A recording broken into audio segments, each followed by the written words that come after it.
আসসালামু আলাইকুম ওয়া রাহমাতুল্লাহি ওয়া বারাকাতুহু।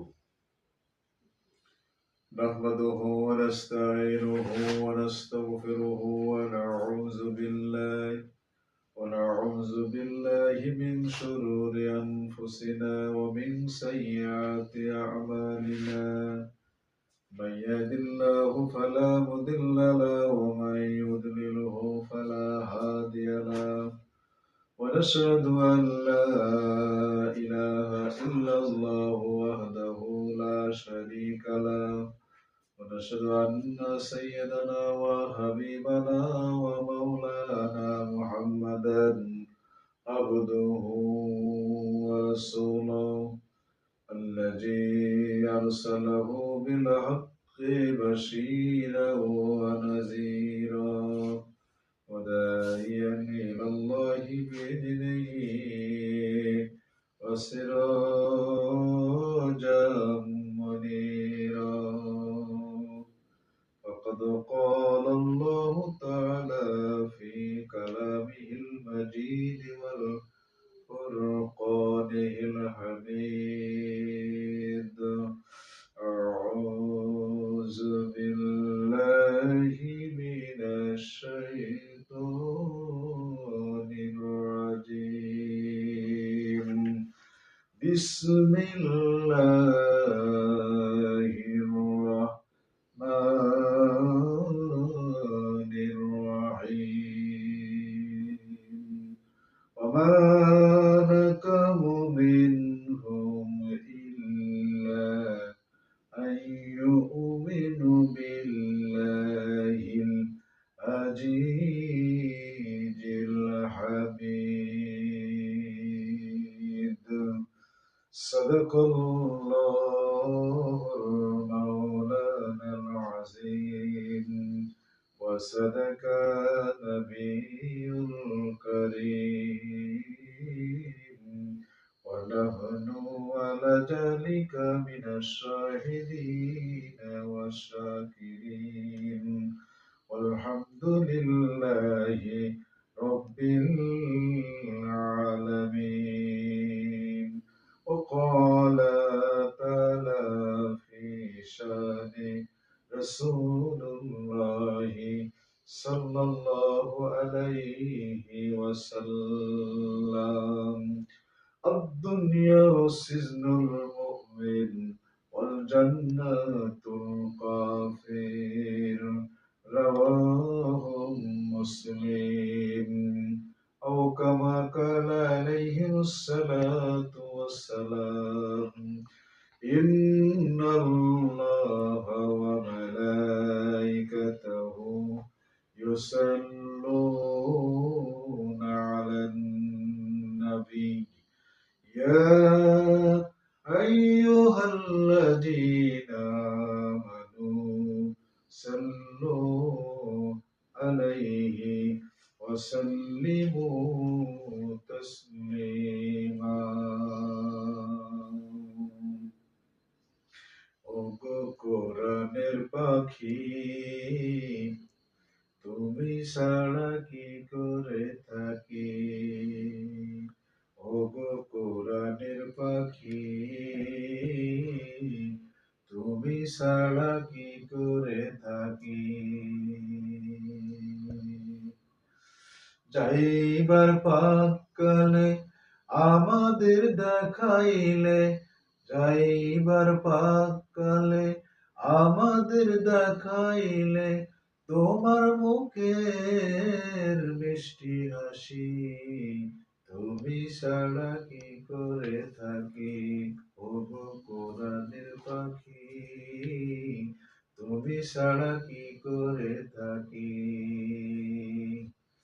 আল্লাহ যদি দেয় তোমাকে শহীদি মর্যাদা, আমরা সবাই দোয়া করি তো, আমরা সবাই তোমার জন্য করি এই দোয়া। আখিরাতে কথা হবে যা সে বাকি, তুমি ছাড়া কি করে থাকি? ওগো কোরআনের পাখি, তুমি ছাড়া কি করে থাকি?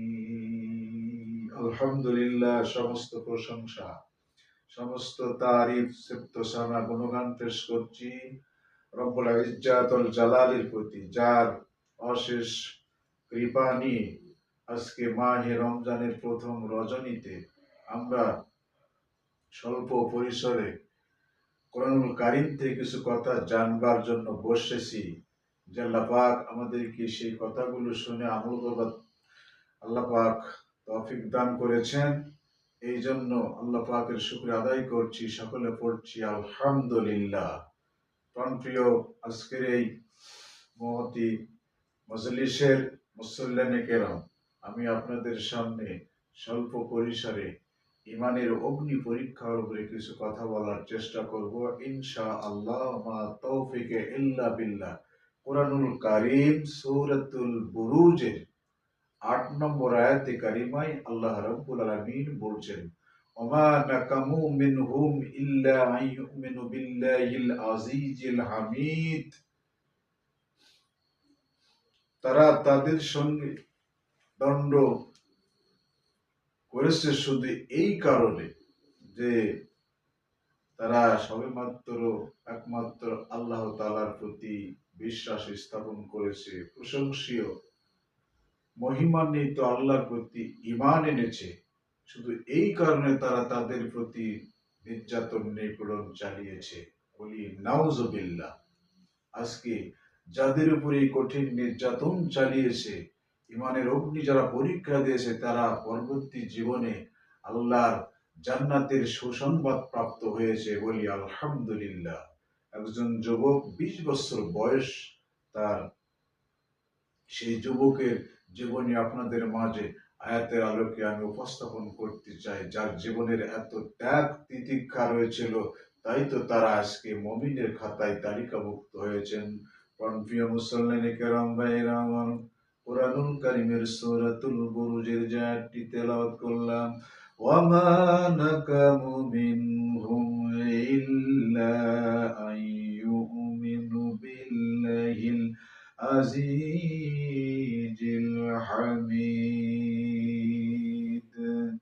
আল্লাহ রাব্বুল আলামিন ঘোষণা করছেন, তাদের তারা তাদের দণ্ড তারা তাদের সঙ্গে দণ্ড করছে এই কারণে, তাদেরকে শাস্তি দিতেছে এই কারণে, লাঞ্ছিত করতেছে এই কারণে যে তারা মহান আল্লাহ রাব্বুল আলামিনের প্রতি বিশ্বাস স্থাপন করেছে। তাদের মধ্যে সেই যুবক, তার নাম হলো দেবতার নামে নাম, 20 বছর বয়সের সুঠাম দেহের অধিকারী যুবক, যার নাম হলো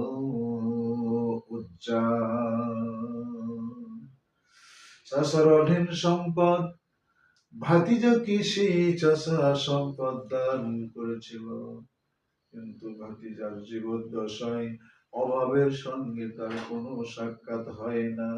যখন যেটা মনে করে সেইটা ওই উজ্জার সমাধান করতে পারে, কোনো কষ্ট বোধ হয় না। কিন্তু ভাতিজা উজ্জার অন্তরের মধ্যে কোনো মানসিক শান্তি নাই, মানসিক অশান্তির মধ্যে ঘুরছে। এই মুহূর্তে, সেই সময়ে আল্লাহর পয়গম্বর বিশ্ব নবীজি জনাবে মুহাম্মদ রাসূলুল্লাহ সাল্লাল্লাহু আলাইহি ওয়াসাল্লাম মক্কাতে দ্বীনের দাওয়াত দিয়েছেন, আল্লাহ পাকের কালামের দাওয়াত প্রচার করতেছেন।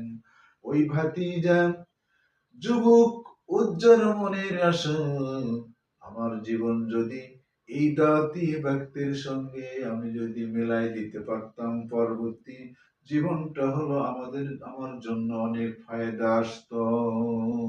বড় আশা নিয়ে, নাম হলো উজ্জ্বল, এই উজ্জ্বল নামক 20 বছরের ছোটন দেহের অধিকারী ভাতিজা, উনি আশায় অপেক্ষা রয়েছেন, কিন্তু মনের মধ্যে মানসিক শান্তি নাই। হঠাৎ করে বিশ্ব নবীজি জনাবে মুহাম্মদুর রাসূলুল্লাহ সাল্লাল্লাহু আলাইহি সাল্লামের মক্কা থেকে মদিনায় হিজরত করার জন্য অর্ডার হয়ে গেছে আল্লাহর পক্ষ থেকে।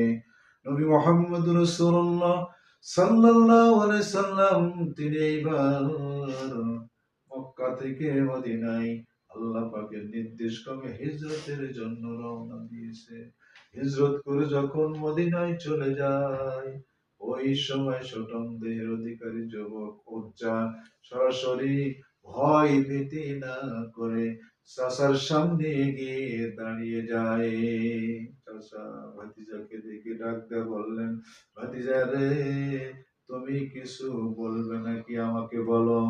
চাচা, আমি বলতে এসেছি, নিশ্চিত কিছু বলবো, বলার জন্য এসেছি। ও চাচা, ওই যে লোকেরা সবাই এমন একজন ব্যক্তির দাওয়াত গ্রহণ করতেছে, আর সেই দাওয়াতটা হলো ইসলামের দাওয়াত। ইসলাম সম্বন্ধে আপনার মনের ধারণাটা কি? অর্থাৎ ইসলামের ছায়াতলে মানুষ আশ্রয় নিতেছে, খুব জোরাজুরি ভাবে মানুষেরা ইসলামের দিকে ধাবিত হচ্ছে। ইসলাম সম্বন্ধে আপনার মনের ধারণাটা কি? চাচা রাগান্বিত হয়ে ভাতিজাকে ডাক দিয়ে বলল, যা, তুমি যা বলেছো আর একটা বার ওই কথা বলবে না। ইসলাম সম্বন্ধে কোনো কথা আমার সঙ্গে বলবে না, আমার সামনে বলবে না। বলি নাউজুবিল্লাহ। সঙ্গে সঙ্গে উচ্চারণ রাখতে বলল, চাচা আমি বলতেই থাকবো, কি হয়েছে? আপনি আমার কথাই কেন কর্ণপাত করেন না? এইবারও রাগান্বিত হয়ে ডাকতে বললেন, ভাতিজারে, আর একটা বার যদি তুমি ওই কথা উচ্চারণ করো, তাতে তুমি ভীষণ বিপদে পড়ে যাবে এবং আমি তোমাকে কঠোর শাস্তি দিব। ওই মুহূর্তে চাচার সামনে ভাতিজা ডাকতে বলল, চাচা যতই কিছু আমাকে শাস্তির ভয় দেখাও না কেন, আমি অন্তরে ডর পয়দা করি নাই। কারণ আমি আল্লাহ পাকের প্রতি ঈমান গ্রহণ করেছি। বলি আলহামদুলিল্লাহ, বলি আলহামদুলিল্লাহ। সুতরাং আমি কখনোই ঈমান থেকে আমি পা সরিয়ে নিব না, আমার মনকে সরিয়ে নিব না। আমি ব্যক্ত কণ্ঠেই বলতে থাকবো। ডাক দেয়া বললেন, ভাতিজারে, তুমি যদি ইসলাম ধর্ম ছেড়ে না দাও, ওই কথাগুলো ছেড়ে না দাও, তাহলে আমি তোকে যে ধন সম্পদ দিয়েছি রে, ওই ধন সম্পদ গুলো এক্ষুনি আমাকে ফিরিয়ে দাও। ধন সম্পদ ফিরিয়ে দেওয়া হলো।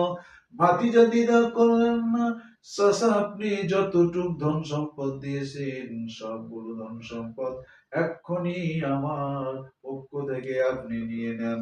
আমি আপনার ধন সম্পদের লালায়িত নই। বলি আলহামদুলিল্লাহ। এরপরে ভাতিজা ডাক দিয়ে বললেন, চাচা আমার কোনো আপত্তি নাই, আমার কোনো কিন্তু আমার অন্য কোনো চিন্তা ভাবনা নাই। যদি আপনি আপনার সম্পদ দিয়ে দেন, আমার দুঃখ বেদনা কিছুই নাই। সঙ্গে সঙ্গে সম্পদ দিয়ে দিলেন।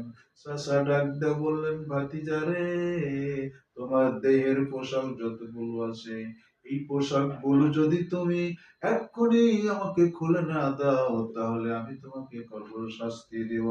সঙ্গে সঙ্গে ওই মুহূর্তে ভাতিজা নিজের সমস্ত শরীরের পোশাক চাচার কাছে খুলিয়া দিয়ে দিলেন। বিবস্ত্র হইয়া উলঙ্গ হইয়া এইবার বাড়ির দিকে রওনা দিয়েছে। বাড়ির দিকে যখন রওনা দিয়েছে, অনেক দূর থেকে মা জননী দেখতে পেয়েছে, নিজের সন্তান উলঙ্গ অবস্থায় আসতেছে।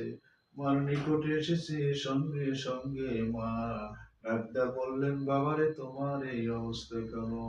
সঙ্গে সঙ্গে ডাক্তার বললেন, মা গো, চাচা ঈমান এনেছি বলে চাচা আমার সম্পদ সবগুলো কেড়ে নিয়েছে, আমার শরীরের পোশাক সবগুলো খুলে নিয়েছে, কিন্তু মা গো, আমি কখনোই ঈমান ত্যাগ করব না। চাচা আমাকে ঈমান ত্যাগ করার জন্য অনেক শাস্তি দেওয়ার জন্য আমাকে শাসাইছে, তবু আমি আল্লাহর প্রতি বিশ্বাস স্থাপন করেছি, আমি কখনোই ঈমান থেকে আমি সরে যাব না।